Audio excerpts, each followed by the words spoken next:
In this video, we are going to fix 2018 Windows 11 Update Unknown Hard Error. So without any further ado, let's get started. First of all, I want you to copy the commands that I have provided at the YouTube description. These are two commands.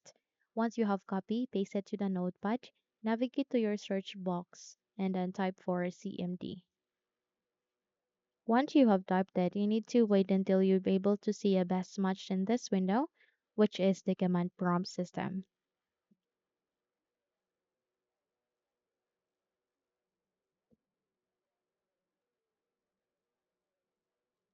Once you have seen it, you need to navigate to the right side and run it as an administrator. Click on it. And if your user account control would ask you to say yes, click on yes so that you can continue on running this window.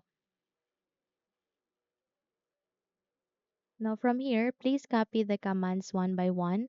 First is sfc space / scannow.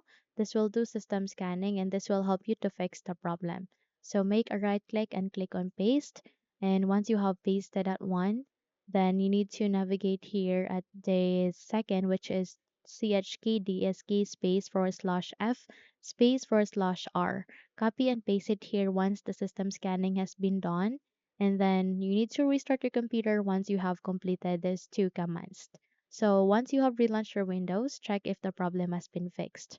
However, if not, then you need to navigate to this keyboard, press Windows key and R key together. In that way, you'd be able to open a small window called Run. Here, please type for msconfig, click on the OK button, and in this small window called the System Configuration, navigate to the Services. There you can see hide all Microsoft services. Click on the box here to check it. Click on disable all, click on apply and then click on OK and then restart your computer. Once you've restarted it, your problem will be fixed. Okay? Now if you found this video helpful, kindly like and subscribe. You may also click or turn on the notification bell so that you will be notified for more upcoming tutorials. Thank you and have a good day.